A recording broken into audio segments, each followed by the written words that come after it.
video transmission and hold on one sec. The 11-month reign of the Buffalo Bills is over. It's over. Atop the AFC East, they're done. It was a never to return, maybe. Didn't even last a calendar year. We're done. Bye-bye. Again, they made them apply tongue to the hard turd on the playground. Yeah. By pressing their head down onto it. He's and laughing. It's unfortunate for the Bills, and they don't want to talk about it. No, we I don't. can appreciate that. No, we don't need to talk about it. The 11-month reign of the Buffalo Bills is over. That was 2 weeks ago. 2 weeks ago, ladies and gentlemen. By the way, welcome to the latest edition of Nickel City Hot Takes. We're gonna kill the intros today because we got a video to break down real quick. The 11-month reign of the Buffalo Bills is over. Yes. As of 2 weeks ago. And their 2-week reign is also over. Congratulations. And they don't want to even talk about it. I mean, most of Bill Belichick's post conference was just silent crickets. But hey, yeah, I think there was a quote that you mentioned, like, there's not a whole lot to say. No, there's really not much to say. Because you don't really have much to say. You just don't. Listen, with this win, the Bills are in the driver's seat for the AFC East. Like we mentioned last week, the Bills control their own destiny for the AFC East. Now, all we pretty much have to do is win these next 2 games against Atlanta and the New York Jets. Hold on. I just want to say something real quick. I just want to say something real quick. I called it. Did I not call it? Immediately after the game. We got done with the game, and then we did post game. And what did I say? What did I say? We will win the game. We even lost to the Tampa Bay. Guess what I said? We will win the game. We won the game. And listen, the score, 33-21, doesn't do it justice. No. It was not even that close. Patriots didn't lead in the entire game. Mac Jones couldn't complete a pass further than 10 yards to save his life. And they tried, and again, just like I said last week, I just love being right. I'm in a streak of being right. But I just let me have my moment here. What did I say last week? If they try to do something similar to what they did in the first game, they will not win it. But please do it. And guess what he did? They tried. They tried really hard. And then we got the lead, and they're like, oh, crap. What do we do? Where's Mother Nature? Crap. Get some wins in here. We need 50 miles per hour winds. What do I do with my hands?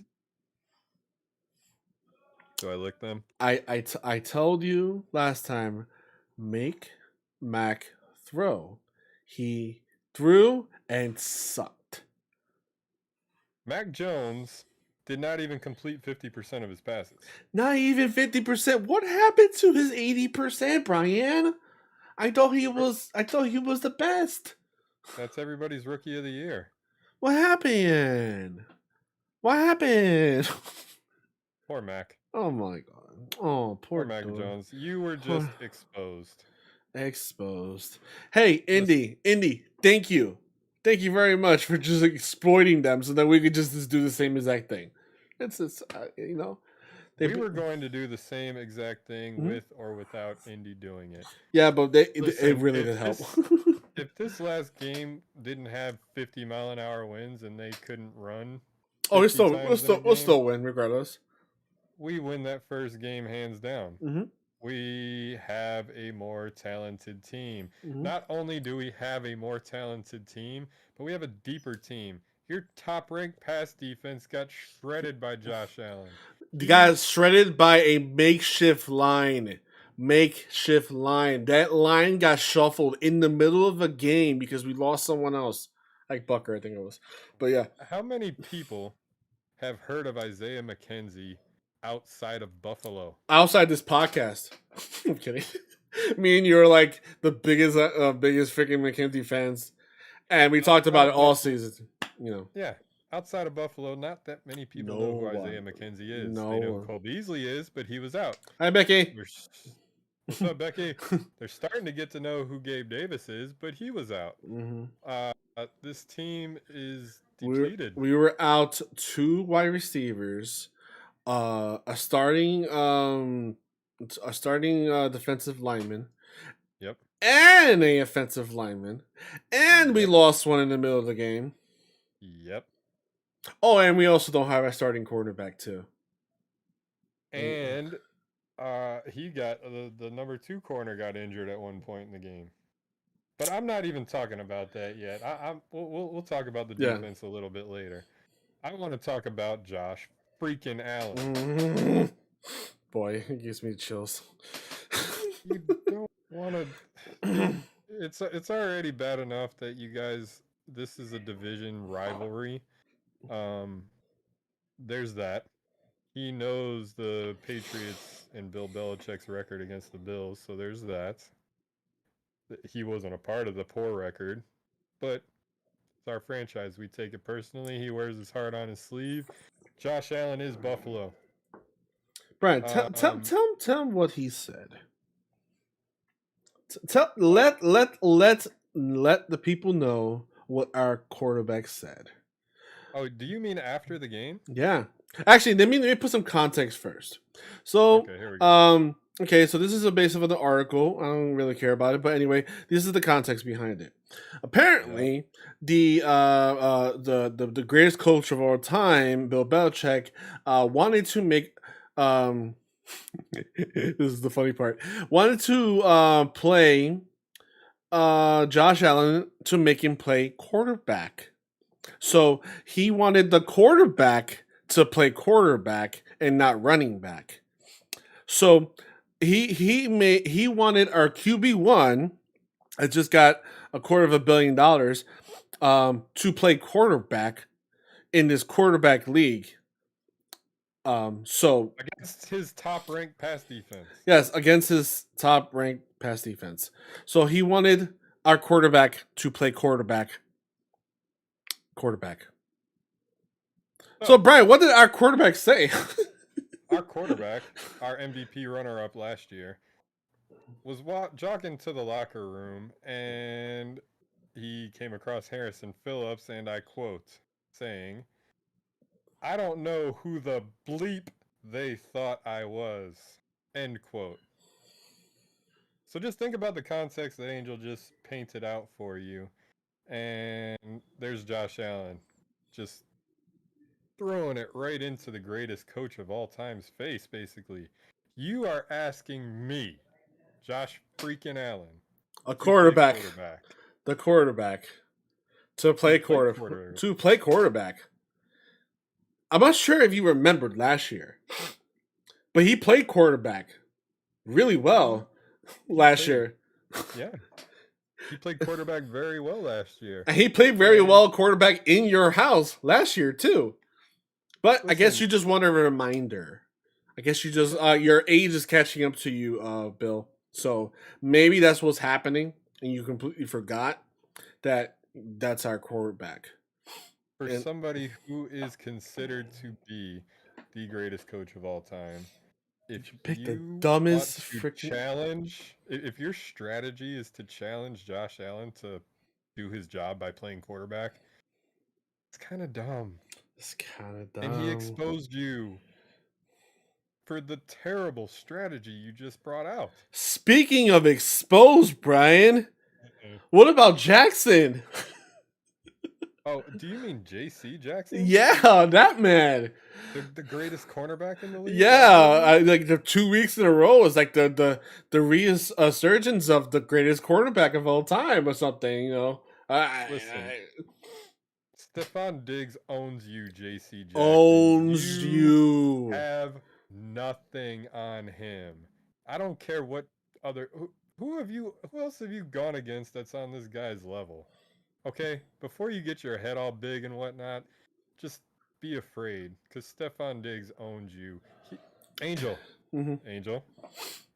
I'm pretty sure that Stephon Diggs' touchdown, which is beyond viral at this point for one reason in particular. I'm pretty sure that J.C. Jackson was in coverage on that play. Was he not? Yeah. He definitely was in that play for sure. You know. Yeah. Oh, here we go. You know, I mean, Watch this play. Just watch this play. Hold on. Let me see. Angel's gonna pull it up here, but I think everybody knows what he Everyone said. knows what this is. I mean, if you don't know, then you will know. Actually, I messed up. Hold on 1 second. I'm just kind of messing up. Stephon Diggs is arguably one of the greatest wide receivers in football today. And he's proving it again and again and again.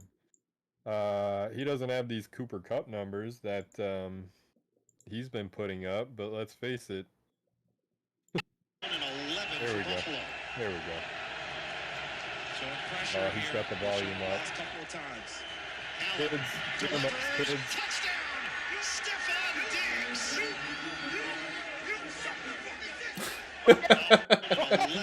Wait a minute. Earmuffs, kids. Wait. Goodness. Wait. Hold on. Bill, what do you think about Josh Allen? That's what I thought. Earmuffs, children. I hope you're wearing earmuffs. So, yeah, that Stephon Diggs basically just channeled all of Bill's Mafia. Yeah, all of Bill's Mafia inside him. He felt the hatred so much, and then he just let it all out. You get a car. You get a car. You get a car. I love that one. That's my favorite. Yeah. That's one of my favorite ones. But look, here's the thing. Okay, apparently there were some fans, our fans there, and they were talking all sorts of shit about the whole entire game until that point. To that point. No. They didn't really have much to say afterwards. Nah. No, they didn't. So Stephon Diggs basically told them what to do, and they had no choice but to do it. I mean, they probably left, as far as I know. That was my favorite part of the game. I think it was some point in the fourth quarter. They showed the camera of everybody just walking home. Everybody's walking out. Oh yeah, it's like, huh. Oh, yeah. It's, Speaking of angry Patriots fans, Angel, I heard earlier today on a radio station that I would love for you to tell the people just what this conversation was all about. You know what? I'll do you one better, Brian. Let's listen to Boston Sports Radio WEEI and see what the fans are talking about. Hold on a second. In here. Let's listen into this beauty. Are you serious with this? You think the Patriots need a new what? Listen, the Patriots, the rookie wall, there's no such thing as a rookie wall with this kid. He's got a rag arm. He couldn't throw in that windstorm. The other guy threw the ball all over the park. And then yesterday proved it. Receivers, no receivers. Skill players, no skill receivers. The kid playing quarterback ain't our future. The future is over in Buffalo. That guy, 6'4", 230, runs right by you, throws it 90 yards. And the other thing I want to say is, Belichick hasn't won butt kiss without Tom Brady. So to be overinflated on this Bill Belichick, great defense, let's run the ball.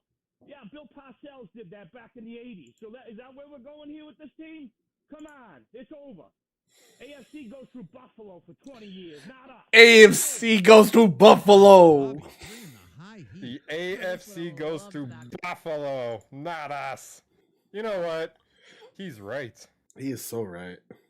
I never thought I would sit here and agree with a Patriots fan with that accent. Pak yakaba haba. But you know what? The dude is right. The dude is right. I never agree with them, but my God, some fans are a bit more informative than others, I think. So, Jenny, what's up, Jenny? Sorry. But yeah, you know, it's look, I'm going to do my best to listen to WEI during work tomorrow. Just listen to the whole entire thing. They're gonna get their first time listen from me, but it's just because I'm petty, and I love to hear pain through them. So it's just, oh my god, it's just everything I wanted. Yeah, their pain is my joy. Yes, I mean, if there's any fitting South Park references when Cartman licks tears. It's just like, I love the tears. It tastes so good. They're delicious. They're delicious. Look, here's the thing. Again, that first game, I just knew it was not us. It was not us. I think what happened. This is what I think happened. That second half of that BUF game, something happened. Something clicked. There was a talk. I'm not sure what. Something happened after that. After that half, whole new team. Well, not a new team. Familiar team, I should say. A team that we recognize. The team that we expected this year. Showed up. And then it just continued. Yeah.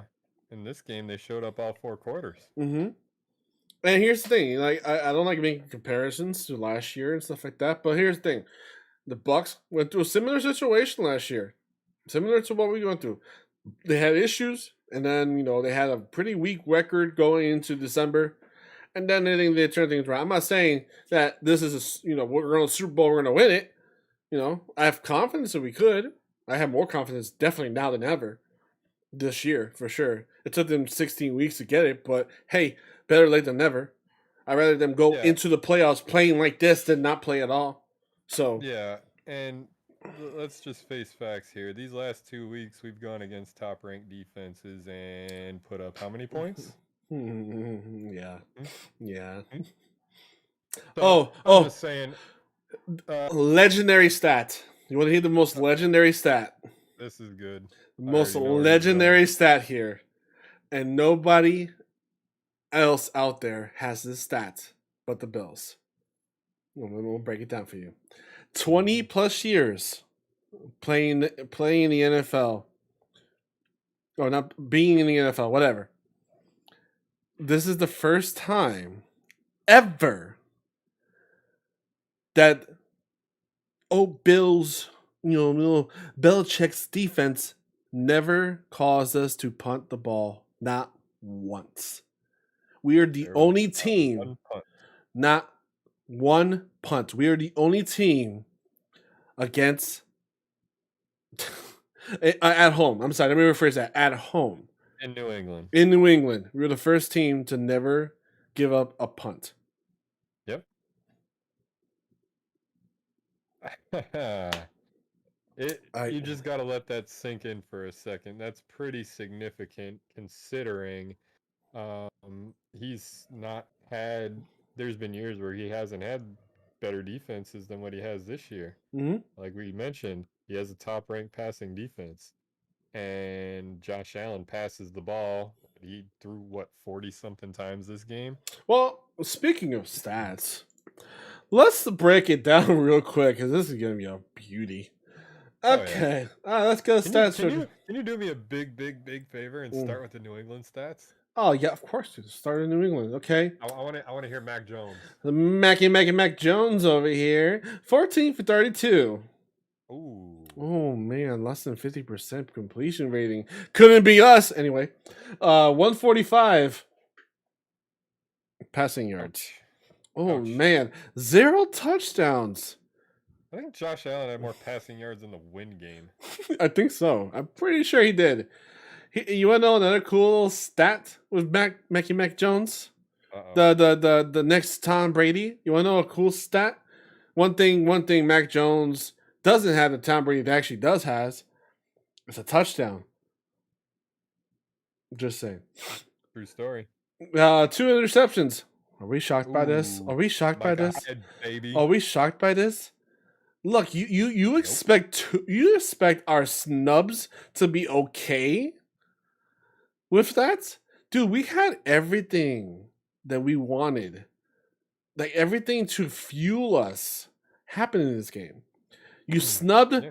half the team, and then Literally. we're going to get to an opponent that we absolutely hate. You cannot ask for more fuel. You're filling up the tank. You're overfilling the tank at this point. For those of you, by the way, who don't know, there were 2 Buffalo Bills that were selected to the Pro Bowl. One I actually disagree with, to be completely honest. I was just getting at that. Yeah. The one I disagree with is Deion Dawkins. No. Yeah. Borderline, but there's plenty of other better players at that position. Yeah. Second player that made it, nobody's going to disagree with. Stephon Diggs. I could think of 4 more right off the top of my head. I could think one ahead of Diggs. I'm sorry, but I can think of one ahead of Diggs. Yeah. Yeah. But it is what it is. Look, here's the thing. Here's how I see it. And this, I guess this doesn't bother. I mean, I think it bothers Hyde and Poyer more, especially Poyer, because he deserves it. He's mad. But to be honest, I think this is their mindset. It's like, you know what? You keep your Pro Bowl. We won't be there for that. I'm not going there. I don't have to. I don't have to answer. I don't have to continue that one right there. You already know where I'm going with that. So that's their mindset. Now, yes, even now Becky it is. thinks Poyer should have made the Pro Bowl. It's obvious to everybody. No, everyone. Look. And Hyde is right on the same level with him. Those 2 should be starters in the Pro Bowl. People that should better safety tandem in the league. People that should not even close. People that should have been in the Pro Bowl: Edmonds, Poyer, Hyde. And you haven't even mentioned Josh freaking Allen. Yeah, Allen. Those are the 4 I was going to name right off the top of my head. You know, Milano's up there. I think he's good linebackers in the league, but Milano's up there. He's up there, but you know, at least an alternative. He wasn't an alternative. I think he's like 3rd alternative or whatever. Yeah, it's ridiculous. It's whatever. But like Angel mentioned, it just gives these guys fuel. Mm-hmm. Like you piss Josh Allen off, he lights you up like a Christmas tree. Yeah. Jordan Poyer, you piss him off, he causes a fumble, which should have been a fumble at the goal line, by the way. I don't care what anybody says. Mm-hmm. Patriots shouldn't have even gotten that many points. Their running back fumbled the ball. Mm-hmm. And that one, he had one tackle that should have been a tackle at okay. The one rushing touchdown. All right, let's go back to the stats real quick. I just want to break this down. Okay, so for the measly 145 yards, Damian Harris got 103. Damian Harris balled out, but give him that. That's literally the only target he has. The thing is about New England's philosophy with preserving a young quarterback and trying to have manage. You have to have weapons for the quarterback. You can't pull off that plan without the weapons. You tried to do the running thing, and it caught up to you. I said this for multiple teams that relied on the run. It's going to catch up to you, and it did. Both teams. It's going to catch up to Indy too. As much as now people are not going to say this, I think it's going to catch up to Indy too, and it's going to catch up to them in the playoffs in a dramatic fashion. And I don't know if they're going to be doing much about it. But anyway, far from the point. Again, one receiver did anything in that team. You know, he has nothing. So what do you expect? What's going to happen when you needed to rely on him? That were covered pretty viciously by our defense this game. Yeah. So you take away your only targets, which again, you need more. You need more ammo, and your running back is going to carry you this time. Clearly, it did not work. Anyways, moving on. Rushing for them, obviously, it's going to be higher for them. Actually, no. Forget what I said. I felt like it was more than that, but it wasn't. Jacoby Myers, 6 for 59 yards in 8. That's my bad. That's receiving. Where's rushing? What the hell? Passing, receiving, rushing. There we go. Damian Harris a 103 for 18 carries, 5.7 yards, 3 touchdowns. Yep. And you know the thing is, the funny thing is like there was one big run that was like 33 yards that he pulled off. They stopped him. I said it in my head when I watched the game. That was their big run. That was their chance to get that quick score, like they did in the last game. Yeah, I mentioned that too while it happened. I'm like, That was well, it. That everybody was gets one big run against us. There it that is. was their big run, and it didn't score. So that's when I kind of like excelled. I'm like, okay, that's it. They're not gonna let any other big runs happen again. They figured out what they are going to try to do over and over, and it didn't work. They tried that same play again, didn't work out. So No, that one Milano, I think, tackled him. oh yeah, like I think it was for loss too. I think it's for like 2-3 yards, something like that. I'm not sure. But anyway, fumble. They got it back. I think it was a broken snap or a broken whatever. Anyways, let's go little Joshy boy. Bill stats. Bill stats time. You know who's not under 50%? Josh Allen. Anyway, 30 for 47. Beautiful. 314, 3 tutties. Boy.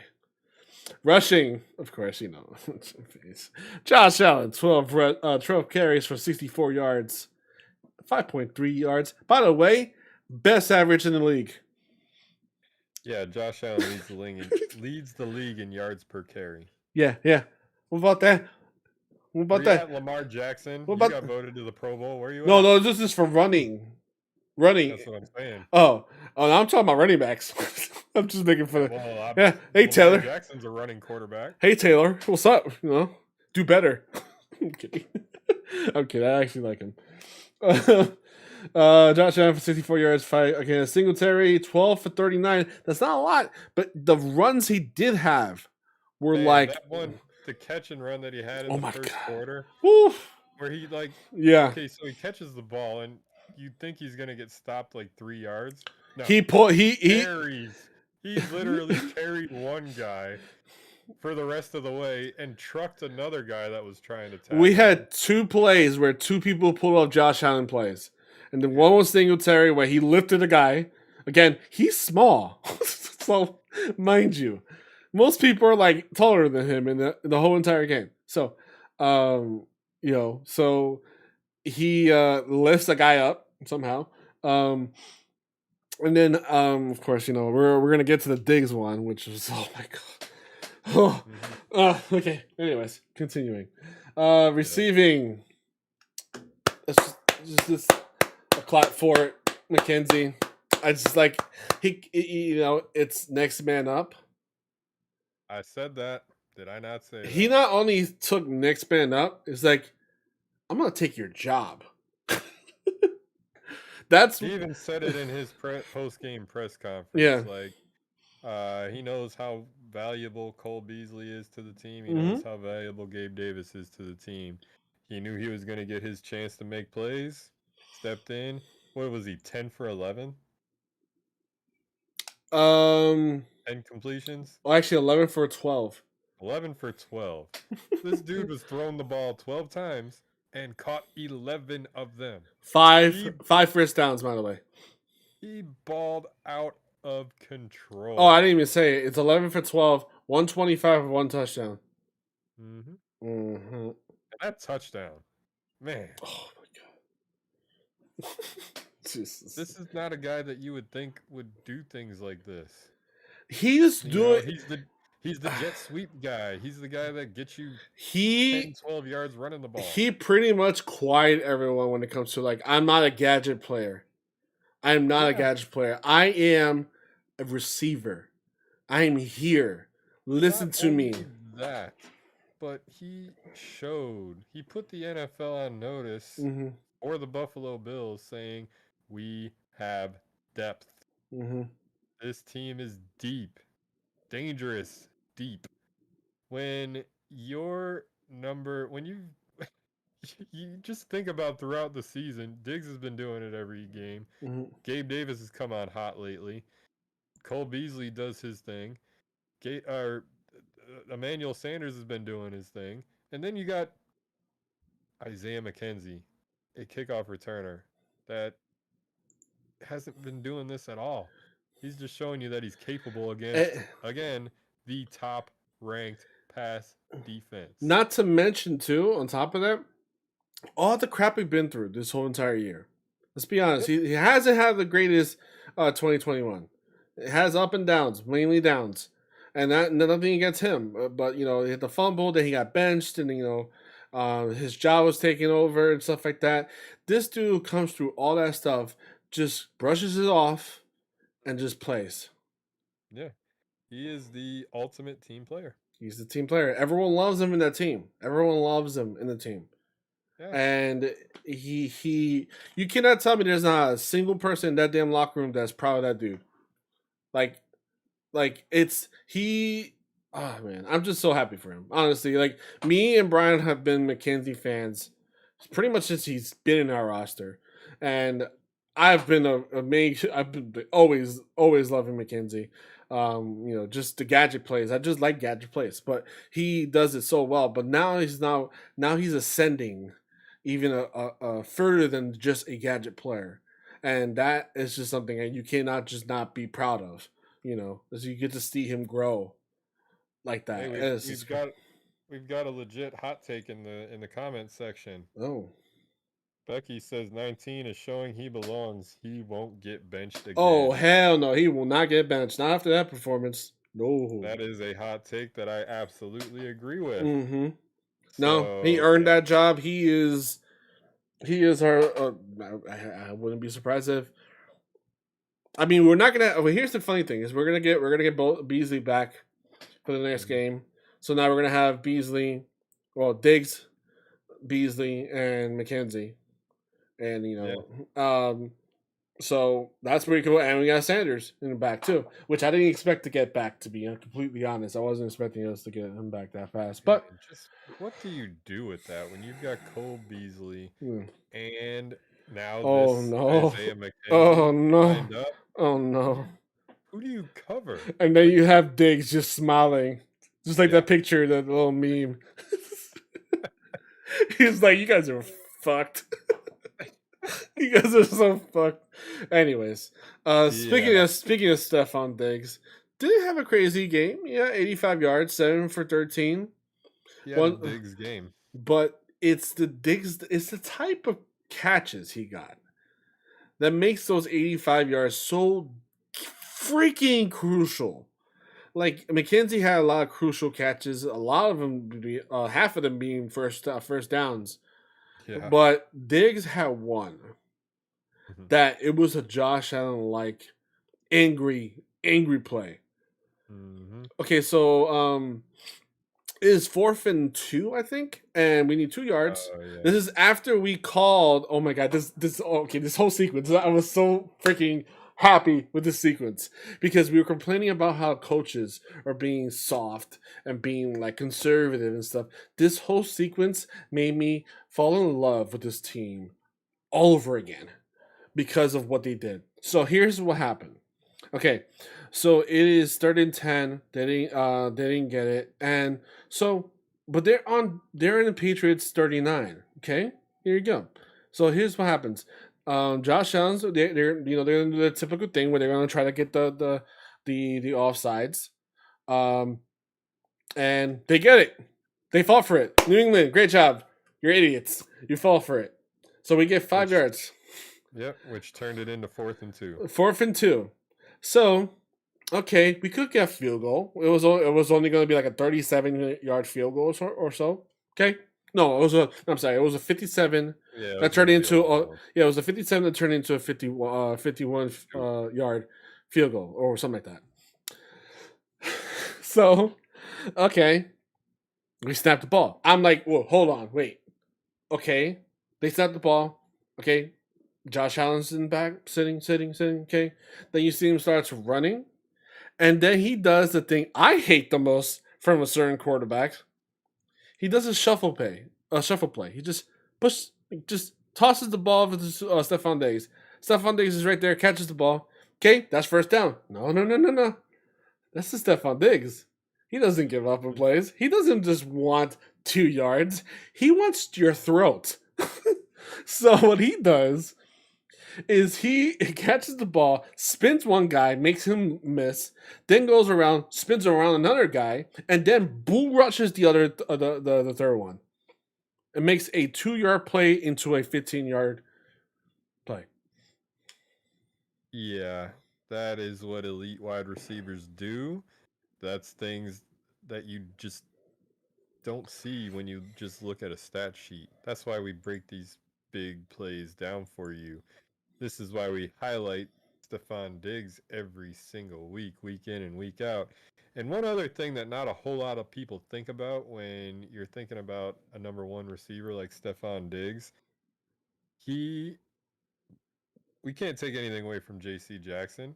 He's good. He's just not on Diggs' level. He's a great cornerback, but he's taking away J.C. Jackson's attention from everybody else. Mm-hmm. Hence why Isaiah McKenzie had a hell of a game. Mm-hmm. Because J.C. Jackson is busy trying to keep Diggs from torching him all game. Mm-hmm. Is what it is. Stephon Diggs is... That's why he's captain. That's why he's arguably, outside of Josh Allen, WR1. the MVP of this offense. WR1. He is WR1 for a reason. All the other wide receivers and tight ends can credit their successes to him because he draws the other team's best cornerback every week. It's just like... going down. Devin Singletary, 5 for 6, 39 yards. A really good 39 yards, mind you. I think everyone had their impact game in here. Everyone had their hands on it, and hands on the ball, and they did something. Yeah. I mean, if you think about it, let me just list it down right here. Let's just go after the main people. Sanders, 2 for 4, 20. That's 10 yards average. Okay, actually it's 5 yards, but whatever. He got, for each catch, 10 yards. Let's just say that. Okay, that's a first down, easy. Jake Kumerow, 1 for 3. He had it was a tough one. Bad passes. It was a bad pass, I would say. Kumerow almost had a touchdown. I mean, who probably wouldn't make this game even worse for them, but he was there. He was available for these plays, and he did the job. He was open. Next man up. He did his job. Moss, 1 for 1, 13 yards. First down. Boom. It's like the one catch that Jake Kumerow had, 13 yards. First down. Boom. Mm-hmm. 2 for 3. Dawson Knox, 2 for 3, 11 yards, 1 touchdown. One first down that he bust his ass to get to. I was just looking at the highlight too. And he got another touchdown. So it's like everyone took their part. Everyone gained positive. Reggie Gilliam, even Reggie, 1 for 1, 8 yards. Nothing below 5. No one got below 5. Everyone did their part. I think we were watching the game and somebody was asking me, like, who is this guy? I was like, yeah, that's Reggie Gilliam. Yeah. He's been around. He's OG. So, it's still stings like a complete team effort. That's what we are. And we finally showed up. And hey, look, what a great time to show up. Yeah. When the AFC East is on the line. Yeah. Fantastic time to show up. I love Speaking of showing up, Angel. Okay. I've been talking about this dude week in, week out. We've been saying that this year has been a contract year for this dude. He's playing for some money. Ed Oliver. Ed Oliver lived in the New England backfield. Oh my God.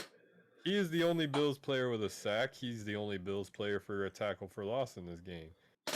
Ed Oliver was eating up that offensive line of New England like you would not believe.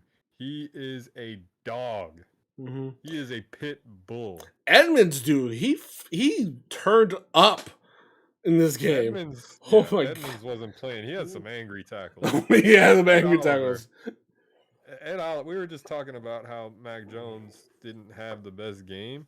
When you've got your defense living in the offensive backfield, it kind of scares the quarterback. And when they're rookies, it scares them a little bit more. And we've all seen pictures of Mac Jones looking scared. I wish we could find some pictures of his face through his stupid little face guard mask. You know, this guy, he was shook. When you're shook, you don't play good. And Ed Oliver's back in your backfield, I'd be scared too. And then you know what that leads to? People like turnovers. That play, oh my god. Milano, Jesus, like a second crush in this damn game and team. It's like my second crush. Because the dude just oozes. You know. Anyways. That play, just tip it up. It's a simple drill that they do every week. And they just tip drill. That's all it is. He just tipped it up, another tip, and boom, right there, hide right there, take it. Stop it, Becky. Stop it right now. It's just, and then, like I said, because what Oliver was able to do, and what Elmer was able to do, more people started to pop off, like Phillips. He's been quiet.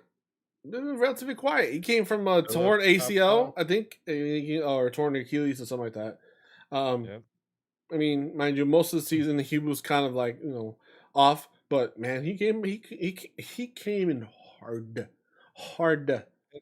And there were two other guys that were quiet in this game, but for good reason. And I was trying to pay as much attention to him as I could.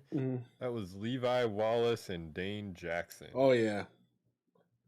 The defense showed out just as much. Even Poyer and Hyde were talking about it in their post-game conference. They were like, well, you saw what the offense did.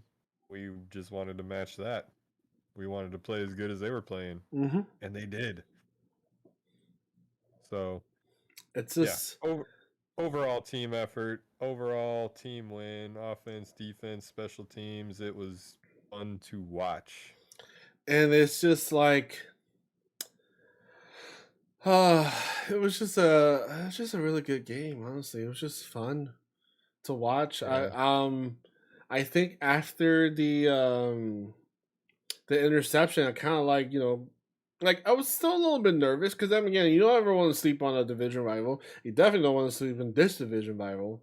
But again, like we mentioned last week, New England is not done suffering yet. No. The suffering has just begun. We just took over their 2-week reign of the AFC East. Thank you. Only 2 weeks. I mean, come on, you do better than that. Just to be even more salty, just to pour some more salt and vinegar and alcohol on their wound, we just played an audio clip earlier of a Patriots fan that is so demolished and so beaten and so hurt inside that he literally said the AFC East goes through Buffalo. Are you serious with this? Here it goes again. No, I'm not playing. I'm just, I just wanted to put. Are you serious? Yeah, I'm dead serious. So that's what we're talking about here. We're just being petty, and we can be petty. Look, we told you what Josh Allen said after the game. I mean, that's petty, and I love every second of it. What Stephon Diggs was saying, you get a car, you get a car, you get a car to the crowd.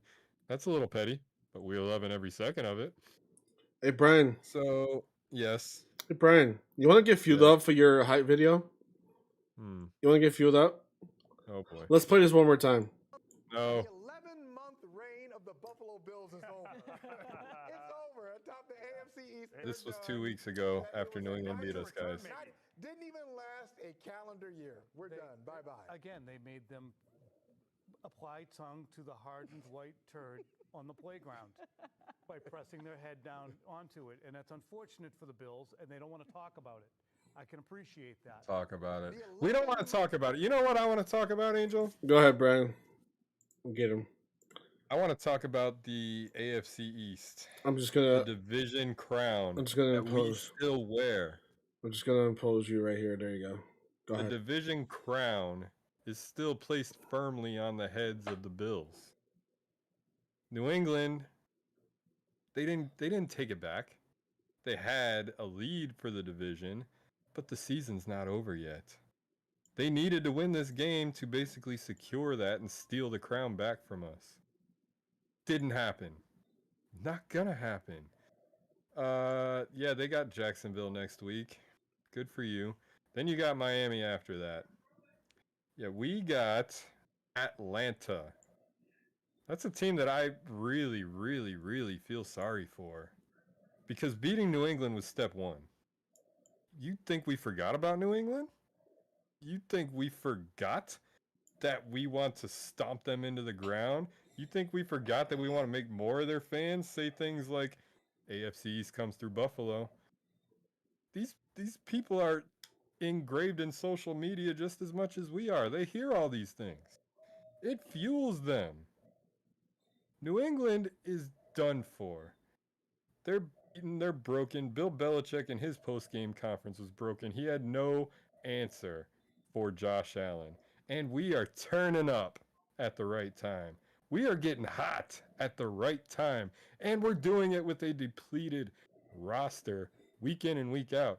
Players are in and out. And yeah, they are in every team, but not every team's taking advantage of it like we are. This is the time. This is the time where everybody needs to turn up. And we're doing it.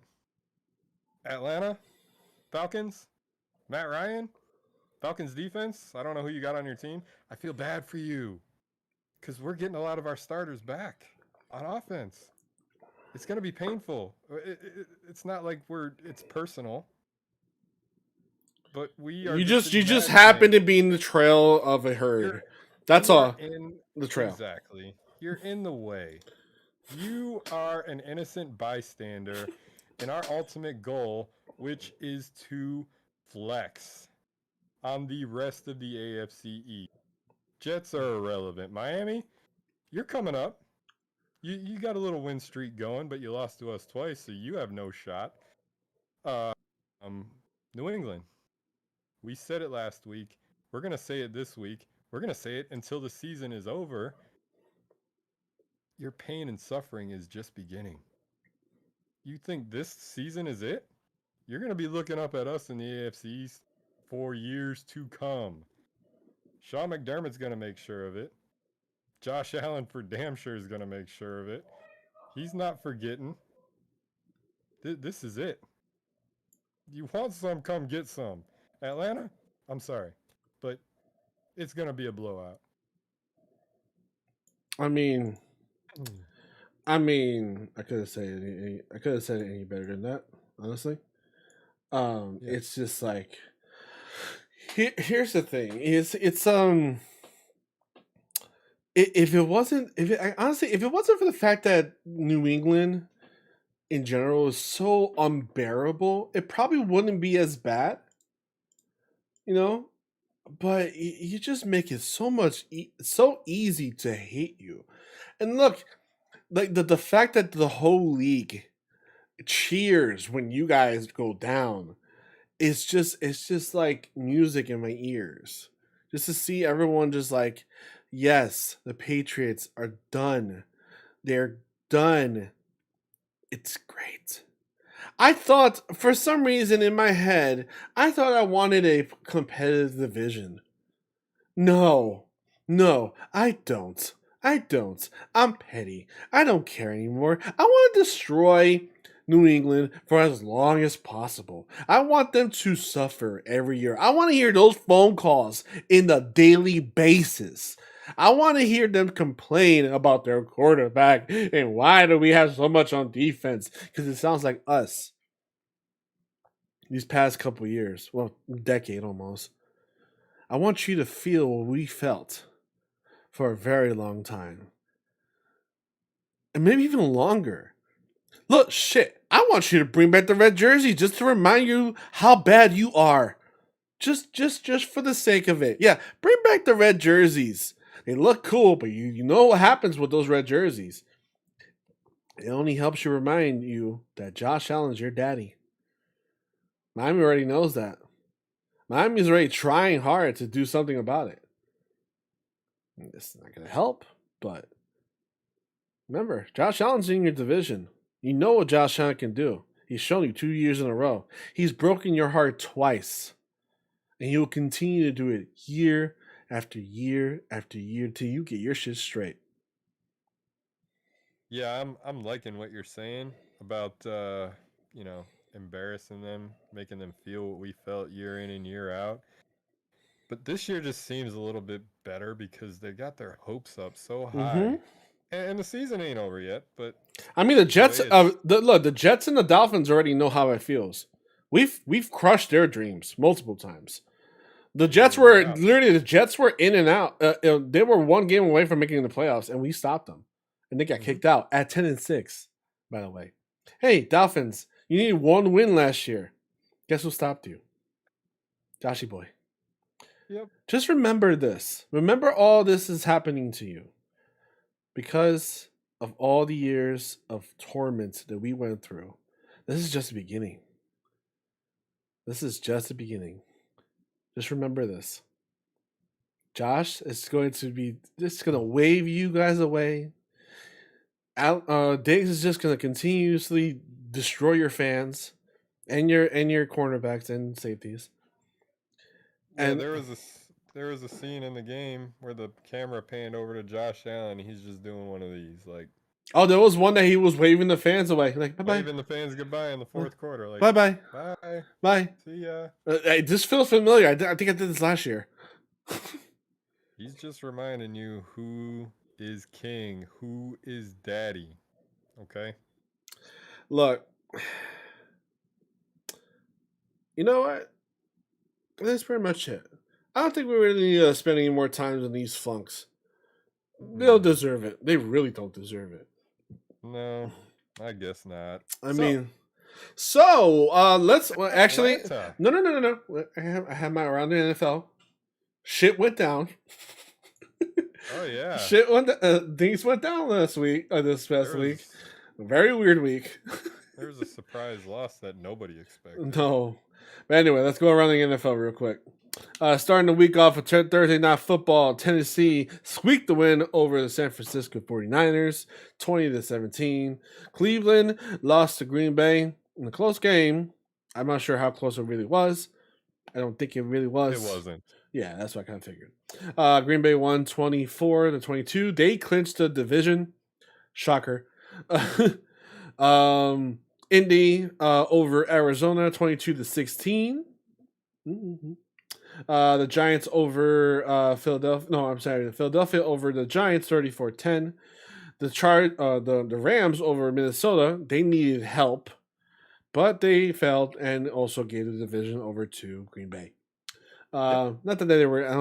I don't. They still had a spunky chance, but it was over. 30-23, Minnesota lost. We obviously won, 33-21. I think me and you were. I think I was closer to the score last week compared to you. I think you had a 40 burger or something like that. But either way, Tampa Bay bounced back, 32-6 to Carolina. Becky's favorite quarterback, Cam Newton, got benched for Sam Darnold, who showed up. Yeah, and they did not do anything. Anyway, Sam Darnold, I was wrong about Sam Darnold. I'm gonna admit it. I'm not completely right in this, this podcast. I have one thing that's wrong about what was wrong.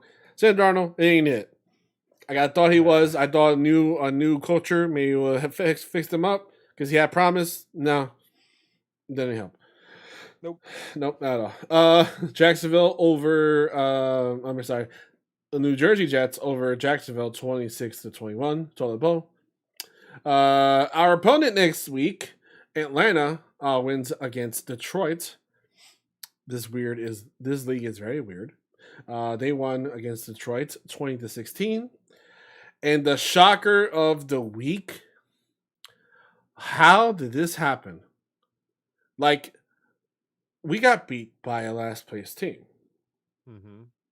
Bill was 6-9. Chargers, what the hell? You got destroyed by Houston, 41-29. And that 41. Has anybody ever heard of Davis Mills? We did. We destroyed him. Mm-hmm. I don't know. That's who whooped up on a team that's playing for their playoff lives now. Yeah, I don't. They're hanging on to dear life right now. It's oh my god. This is can't. They have zero chance of their division because the Chiefs Yeah. have turned up. But Yeah, they are one game away from pretty much winning the division. So Chargers do something. I mean, I would have been fun to go against Herbert versus Josh Allen. That would have been a hell of a game, but you're making it very difficult for that to happen. Baltimore falls to Cincinnati 41-21. Wow. Cincinnati, they're kind of like us. They turned up in the right time. You know, it's kind of crazy. Joe Burrow threw for over 500 yards. Oh my God, yes. That is the fourth most yards thrown by a quarterback, which is also another shocking thing. There's 4 more quarterbacks that threw more than him. Like, what? 525 yards. I wonder how his arm feels after all that. Jesus Christ. He had to ice it. Yeah, no kidding. He definitely went in the cryotherapy chamber. Oh my God, yeah. Hey, kid's balling out, and I like him. So, cool. Macaulay Culkin looking. Chicago wins against Seattle, and Seattle is just like, my Jesus. Wow. Talk about collapse. That is wow. Just wow. They were without Russell Wilson for 4 or 5 weeks. Yeah, but I don't know, man. That's look at the division they're playing in. Look at the talent. Yeah. You got Arizona and the Rams. Yeah, but Russell Wilson's still not even Russell Wilson anymore. He's been back for almost 5 weeks now. You know? The injury he got, Yeah, I don't know. Anyway, so hey, Seattle's out. That's pretty much it. They're done for. Yeah, Chicago, I don't know what's happening with them, but I think they have still have a chance at that wild card at the moment. mediocrity at its best. Yeah, exactly. Pittsburgh falls to Kansas City 36-10. Do not think the 10 is worthy. They were at 36 points with 0. They blanked them out big time. Kansas City, garbage time. Yeah, it was super garbage time. Oh my God, that was terrible. Las Vegas wins against Denver 17-13. Whatever. And Dallas destroys Washington in their second meetup 56-14. Yeah, And Washington had their own teammates taking shots at each other. Yeah. If people don't have Dallas going to the Super Bowl, then I don't know what. I have Dallas going. They're too hot and cold. I'm not sold on Dallas. I am. I'm sensing them going to the Super Bowl. Honestly, either Green Bay or Dallas, one of those two. The Rams are hot too. Not as hot, but whatever. So that's around the NFL. Now we're going to break down our next opponent. The hot Atlanta, or mild Atlanta Falcons. Like I said, I feel bad for this team. I just explained why. We're not going to touch on New England because they honestly don't deserve any more of our energy. We showed them who's boss this past week. Mm-hmm. Atlanta is going to be the innocent bystander of the Bills continuing that flex move. Mm-hmm. What scares me about Atlanta? Pitts, that's pretty much it. No, not really. Oh, nothing. I don't. There's nothing that scares me about the Atlanta Falcons. Matt Ryan is playing like garbage this year. Yeah, Kyle Pitts is Kyle Pitts. But ever since what's his name, Calvin Ridley left for his mental health issues, there hasn't been anybody that's filled his shoes as that legit threat at a number one wide receiver. Nope. Pitts has had some good games, and overall he's had some mediocre games. But now everyone's doubling up on him. So who do you have? Other guys, Russell Gage, that stepped up, and he's still mediocre too. So, in the way that Dane Jackson and Levi Wallace have been playing in coverage lately, with the support of Micah Hyde and Jordan Poyer, Pro Bowl snubs.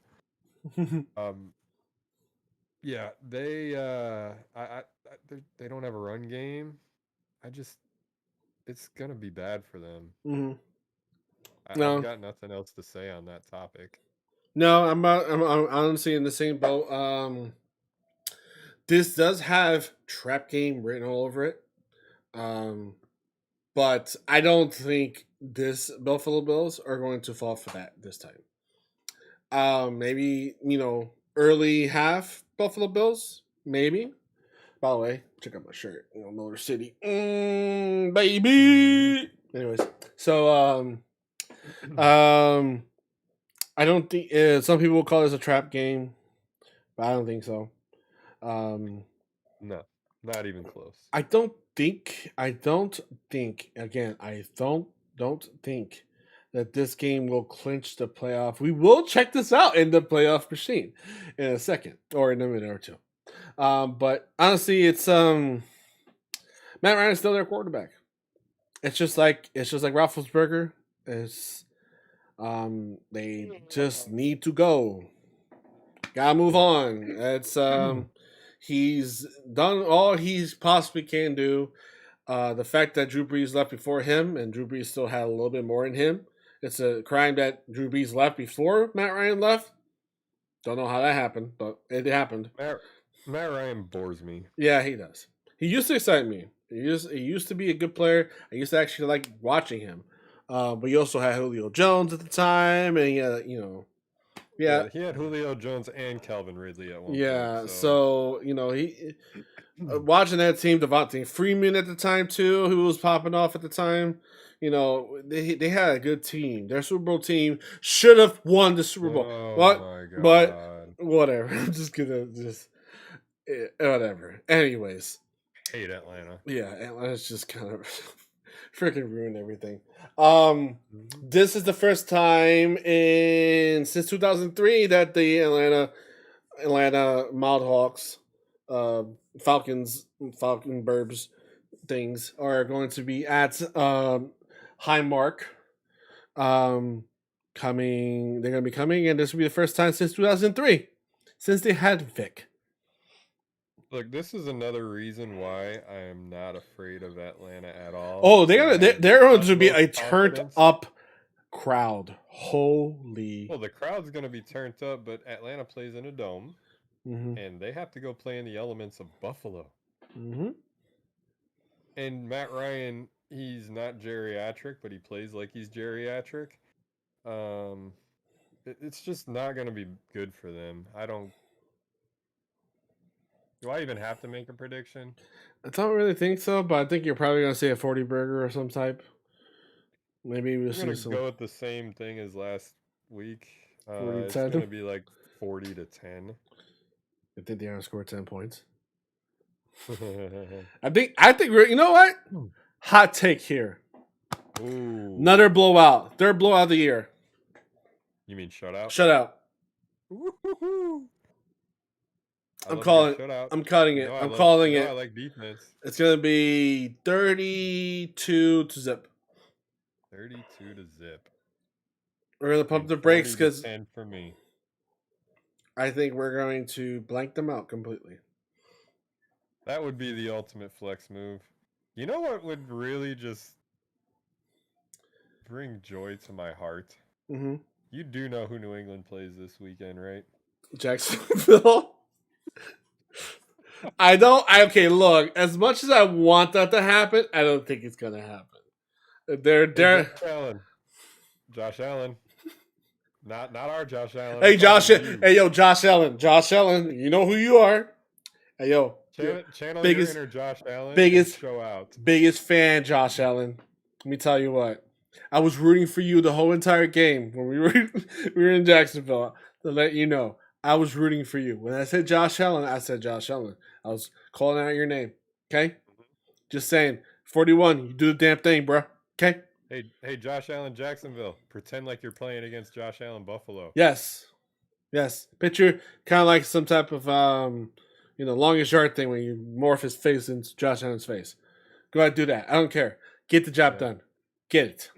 I want you to get a pick. I want you to get a fumble. I want you to get a pick six. I want you to get a block punt, and I want you to get a whatever. I want you to one up what you did in the last game against Josh Allen, against this Josh Allen that's not really Josh Allen. His name is Mac Jones. I want you to picture everyone's face as Josh Allen. Oh, that was Waterboy. That was right. That was Waterboy. Waterboy. Yep. Yeah. Yeah. Oh man, that would clinch it for us. If they lose, okay, we'll find out. Lose and we win. We'll find out if we clinch. It'll tell us if we clinch or not. Definitely clinch because we're tied right now with 2 games to go. If we win our game and they lose, the best they can do is tie us, and we clinch. Yeah, we'll see. Like I said, I gotta check it out and see. It'll tell us if we are. Actually, you keep talking. I'm going to pull this up. Yeah, Becky got it right in Waterboy. Let's see. Let's go through some of these comments here. Jenny, I appreciate the love, as always. Just doing our best here, trying to turn everybody up. Becky, she hates playing against Matt Ryan in fantasy. This year he sucks, so I would know I had him on my team for a little bit while, which is why my team is eliminated in the first round of the playoffs more than likely. He's garbage. Matt Ryan sucks, and the Bills are going to just make him an innocent bystander. Yeah, I agree. Our defense will give him a hard game. And yes, Angel did misspeak. It was Waterboy and not the longest yard. My bad. So it looks like we got the playoff machine up there. What are some of these matchups that are going on this week? I'm curious. Oh no, you got this week up there right now because Miami hasn't played yet. Just go ahead and give Miami the win. I'm calling Miami winning, so then we can move on to next week. Hold on 1 second. Let me just. Oh, he's gonna put it up for everybody to see, which it's up on the screen now. I don't know why it's not showing all 4. I gotta have to pull it up so I can.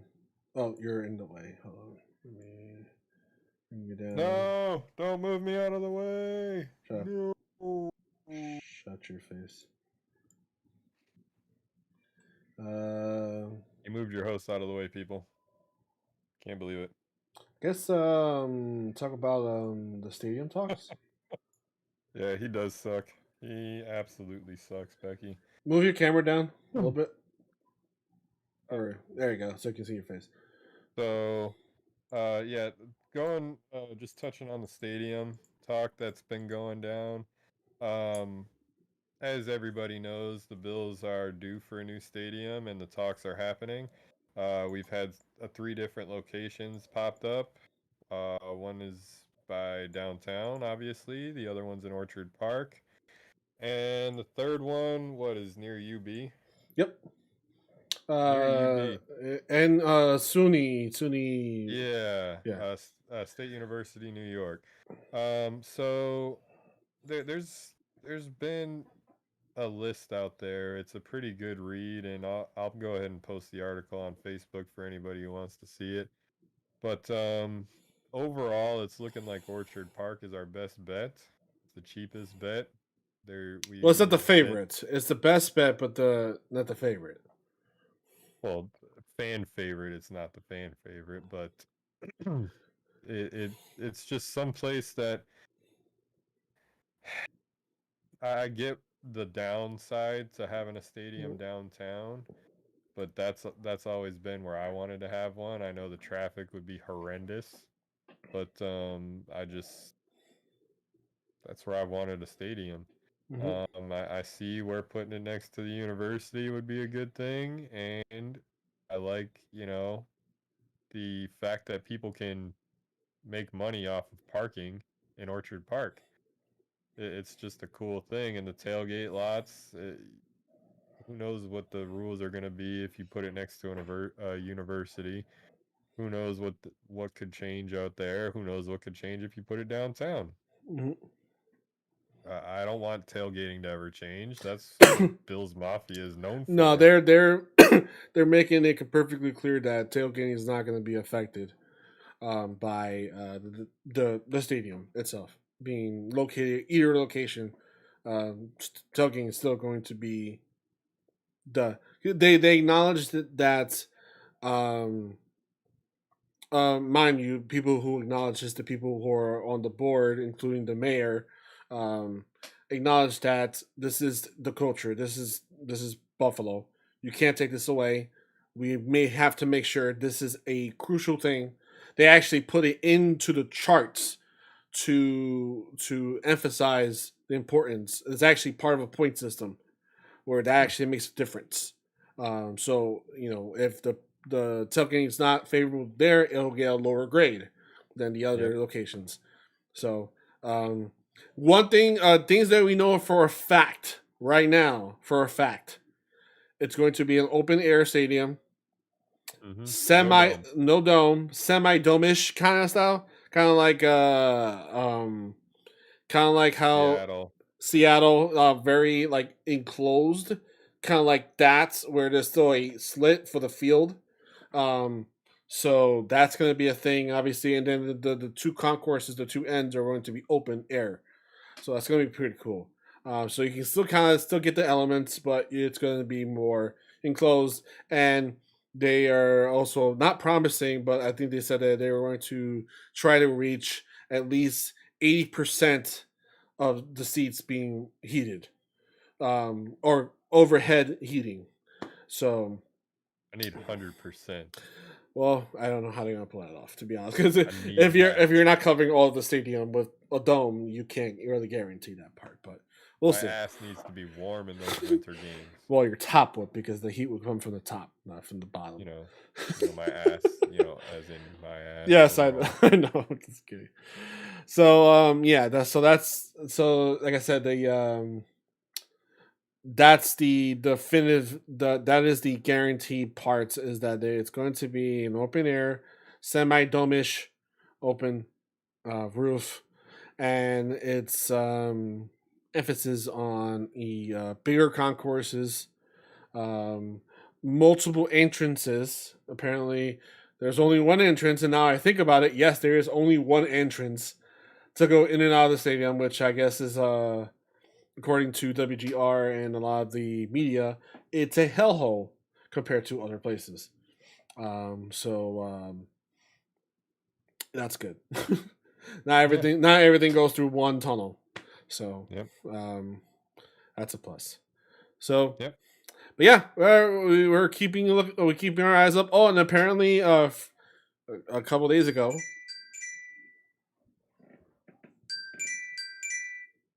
okay. Anyway, apparently the decision will be made within 10 days, give or take. It can be longer, but they said within 10 days we'll get some type of news. So we'll see. Have an update. We'll have an update on that. We might even have a little special episode of the details, because that's very important to us. Very important. So especially, we have like the oldest stadium in the league right now. Yeah, pretty much. That's obviously not including renovation. So obviously, we are the last stadium. Actually, we were the last stadium. No. Yeah, we were the last stadium to have renovations done into the stadium. Like right now, Green Bay is gathering money to put more stuff into their, their stadium right now as we speak. So it's a completely different situation. Yeah. But anyway, but yeah, each location also will have a different opening year. So if it's Orchard Park, 2025 is the expected date. If it's South Park, that's 2027, and then SUNY Buffalo, it's going to be 2026, and that will make a big. That will also pretty much almost solidify the Orchard Park location because they do not want to extend the lease um, to the stadium because it makes no sense. They don't want to keep on paying for the stadium or paying more stuff for the stadium when they can just get out of it and just go into a new stadium. Unfortunately, unfortunately, the Bills do not have a place to play, so they kind of have to like play here and then build here at the same time because they have nowhere to go. UB cannot host Bill games. They can't. It's impossible. And they don't really have anywhere around them that could host the game. So I'm thinking it's going to be Orchard Park. It seems like a pretty safe bet. It's sooner, it's closer, it's familiar. There you go. Now, of course, the bad news about doing that is that you're probably not going to ever see a Super Bowl there because, you know, what's around it? A dome and what's around it? February. Yeah, and there's nothing around it. Yeah. So that's the big negative, and I think that's probably why Brian's downtown location is probably going to be like second place or maybe close to first place because, hey, you got more stuff over there. So we'll see. Long term. Mm-hmm. But anyway, that's pretty much it. But let's get into the playoff machine, my favorite. Okay, so we do have one game to take care of, and that will be the Dolphins. So let's see what happens if the Dolphins wins. Miami gets in the playoffs. Yep. Oh, this is great. So we'll have 3 AFC East teams in the playoffs. By the way, who said our division was weak? I still think New England's weak as shit. But hey, Miami. Do you have 3 teams in your playoffs? No, you do not. So shut your face. Next, week 17. Let's do it. All right, Bills are gonna win. Obviously. Yes. Okay, Baltimore versus the Rams. Right? Give me the Rams. Rams it is. Okay, New York versus Chicago. Chicago wins. Chargers versus Denver. Give me the Chargers. Chargers home. And boots Miami out of the playoffs with that decision. Okay, that's going to hurt them. This game, though. Ooh. Kansas City versus the Bengals. My God. If that's not Sunday Night Football, I just don't. Is this the Bengals home game? Yes. Give me Kansas City. Ooh, Kansas City. Okay, so that solidifies them for the division, I think, pretty much. That solidifies them in the top seed. Yes. Yeah, it does. Yeah, because we can only possibly get 11 wins. Now, here's the thing: if the Bengals win, if Kansas City loses out, basically, if Kansas City loses out, we own the tiebreaker over them, and we get number 1 seed. happen. Talk about from 7th place to 1st place in less than 2 weeks. That'd be hilarious. It's possible. That's possible. Not probable. No. Texans over San Francisco. San Francisco is probably going to win that. The Raiders versus Indy. Crazy if you think Indy's losing this game. Hey, you never know, man. But Indy gets the 10th win. Arizona versus the Cowboys. Boy, I don't know. I think that one's better than the Chiefs and the. Oh, hell no. Bengals. Hell no. What about that? I really don't care about the NFC, so pick who you want. I'm going to Cowboys. Actually, no. Yeah, I'm going to stick with that. Okay. So New England versus Jacksonville. New England's probably winning that. The Carolina versus let's do the same. Okay. Man, freaking Tampa Bay has a squeaky easy schedule in the end. I mean, we do too, but still. They already clinched their division, so who cares? Yeah, let's just go with there. Can they even possibly get a first seed? No. Win or No, Green Bay loss. beat them, I think. Oh yeah, that's right. Okay, so Lions get their second win. Tennessee versus Miami. Damn. Brian Damn. Tannehill against his old team. Hmm. I don't know. I don't. Is Derrick Henry back? No. Give me Miami. Miami wins and kicks the Chargers out of the playoffs. Ooh. Green Bay versus Minnesota. Why do I feel like wait, didn't they just face last week?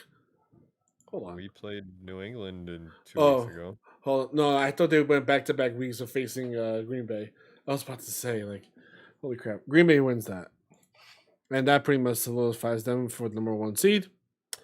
Washington versus Eagles. Washington probably wins that. Actually, no, Eagles probably win that. The Browns versus Steelers. Both teams dramatically fall off of grace. Pittsburgh. Give me Pittsburgh. Pittsburgh. All right. I hate the Browns. All right. Week 18. Let's go with Atlanta. Yeah, I know that. Chicago and Minnesota wins. Does this have any effects? No, they don't. Baltimore wins that. Washington wins that. We win that. Makes us the 2nd seed. And that's as far as we go. Yep. Anyway. Dallas. 2 home games, probably. Yeah, pretty much. Yeah. Dallas versus actually, do we have to? Oh, there goes. Wait, what? They go from. Wait, hold on.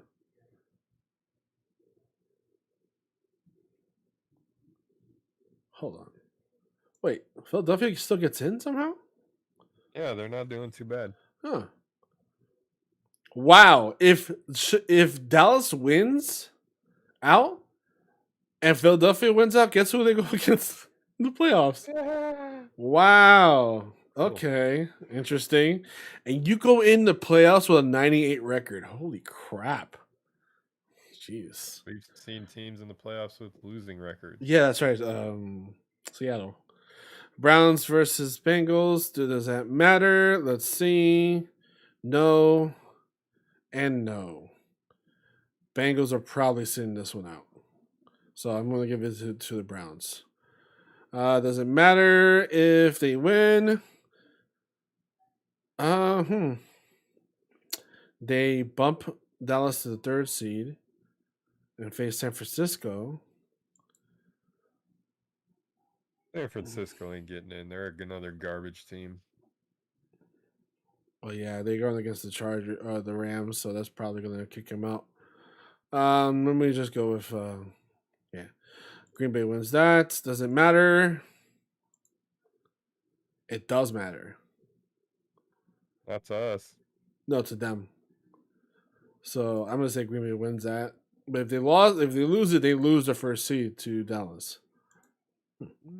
Yeah, interesting.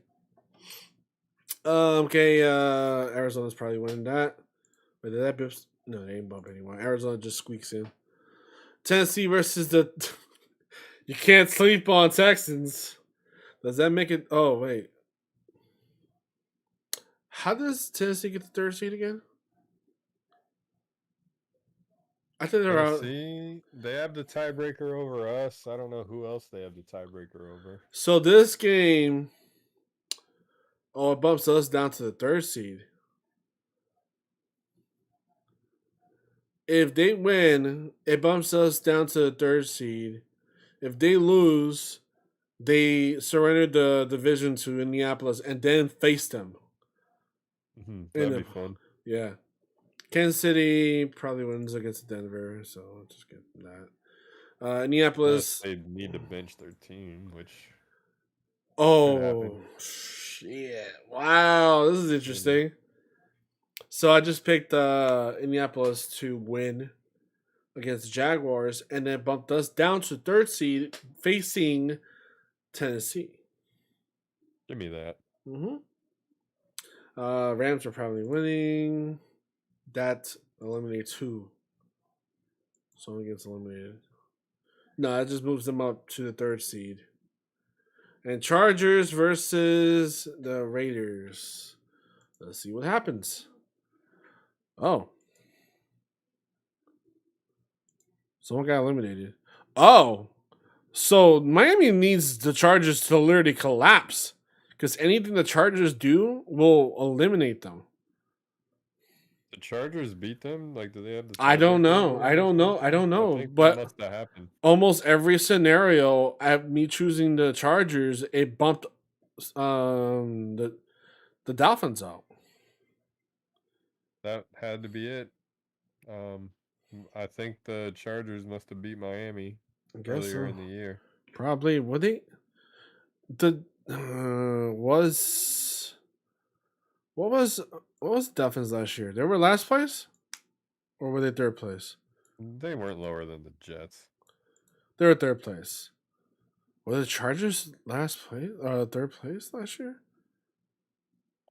I think Miami was 2nd place last year. New England was 3rd.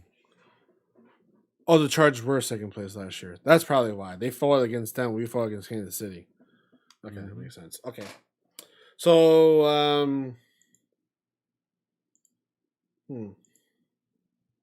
so we overall get 3rd seed, and we go against the Chargers. That's a favorable matchup there. To be honest, Yeah, make an LA team come play a playoff game in Buffalo. I like it. yeah. And if they don't, we go against Tennessee. So we're rooting for the Chargers to win out. Because I really Obviously, yeah, I don't. Neither one of us want Miami or New England in the playoffs. They're both garbage teams, both garbage cities. I hate their fan bases more than life itself. I want all the bad things in life to happen to New England and Miami fans, all of you. So that's that. All right, so let's do a clinch here. Let's do a clinch here real quick. All right, so we win against Atlanta. Let's flip it to Jacksonville. And oh crap, I gotta restart this real quick. Hold on. Restart it. Everything's back to normal. Yep, it is. Okay, so that's final. Well, actually, let me do this. There you go. Okay, so we got that, and then that, and that, and that, and that, and anyways, so let's say we win and somehow Jacksonville beats New England. that will give them 7th win. I mean 7th loss. I think we do clinch. Yeah, I think you're right. Yeah, because the best they can do is tie us, and we own the tiebreaker on them because we have a better division record than them. So let's see if I go there and then give them the last win. 10-7. We'd be 11-6. If we even lost, we'll still be 3rd seed. Wait, what? Why would we be the 6th seed? Oh, because they haven't lost to the Jets. Oh, that's right. So It that's comes down to division record at that yeah, point. yeah. So we can clinch. Actually, no, we wouldn't be able to clinch until the very last week. Yeah, so we Like can't. I said, Bills need to win out. Win out. And there's a good chance of doing that. Oh yeah, because we play against Atlanta and the Jets. 2 garbage teams. You know what? Let's throw the Jets into that thing too. I hope all the bad things in life happen to them. What do you mean? Oh well, they're already going through the suffering, so that they don't need us to reemphasize that. Yeah, they're just rivals, so. But, I mean, their fans are nowhere near as bad as Miami or New England fans. No. But I digress. This is a Bills podcast. We are Bills fans, so we are naturally going to hate anything Miami and anything New England. Indeed. Is what it is. Like Angel is breaking down, this whole playoff simulator thing is going to get a heck of a lot more fun and a heck of a lot more. It's going to become more clear on what the playoff picture looks like after next week's events. And we can't wait to bring that to you. We are excited to bring that to you based on our score predictions for this week, we are thrilled to bring that playoff simulator to you. Actually, the game started. Miami's up already. Oh. So Miami doing the damn thing. So good. Yeah, good for them. Is what it is. They suck. So yeah, I'm excited for next week. I can't wait to see this blowout of epic proportions. What else you got? Don't got anything else, honestly.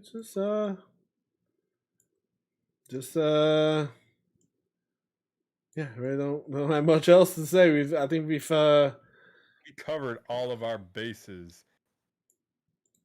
We brought you some fun. We brought you a playoff simulator. We brought you stadium talk. We brought you some hype for next week. yes. We're getting everybody excited for the AFC East crown. Like I said, win out. You own the AFC East. New England is stomped into the ground once again. We can't wait to do that. We can't wait to say that. We can't wait to rub it in just a little bit more and pour some salt on that wound. Also, for Sabre fans, the NHL right now is an indefinite delay. So no Sabre games has been postponed until further notice. We don't know what's happening. So that whole debut of Krebs didn't actually happen. So Not Krebs. huh? Tuck. Sorry, I thought it was Krebs. But yeah, Tuck's debut never happened. Fortunately, that was something I was looking forward to watching. But you know, things are getting pretty crazy right now, especially with COVID and stuff. It seems that a lot of leagues are not following the same type of protocol as the NFL, and because of that, they are having record numbered cases because they test so damn much. I think every league should be following the NFL footsteps. Hey, look, you tested positive. Are you okay now? All right, we won't test you for another 90 days. This is a side note. This is why you don't need an NFL team in Canada. Yeah. I'm not going to go into that anymore. But the Toronto Raptors are a basketball team that play in Canada, and we already know what hockey's all about. So that is what it is. Let's keep football out of Canada. I don't care if you go to a different country, just not Canada. Yep. So that's what's happening. So that's what's going on. I can't wait to hear you guys in the comments. Like I said before, please like and subscribe to our Facebook and YouTube channel. It's going to help us get some traction, and we hope to hear from you and see you next week. Please share. You know, share it to your grandmother, anyone. Just do it, okay? Yeah, do it. You and you and you and you and you. You share it to about 5 or 6 more you and you and you and yous. Yes. Or you can do what Stefan Diggs told those Patriots to do. Matter of fact, if you see a Patriots fan, just tell them what Stefan Diggs said. So. And if you don't want to tell them, just say it's from me. Yes. I'll be happy to do. Yes, indeed. Anyway, that was the podcast. I hope you have a good rest. I guess we'll see you next year. That's the first game. The Atlanta game is going to be in the first, right? The first of second. The second. Josh Allen impression, waving bye to the Patriots crowd, just like I'm waving bye to our fans. Y'all have a happy New Year. Happy New Year, Jenny. If you're still on here, we're excited for your birthday, aka New Year. All right. Well, you guys take it easy, and we'll see you next year.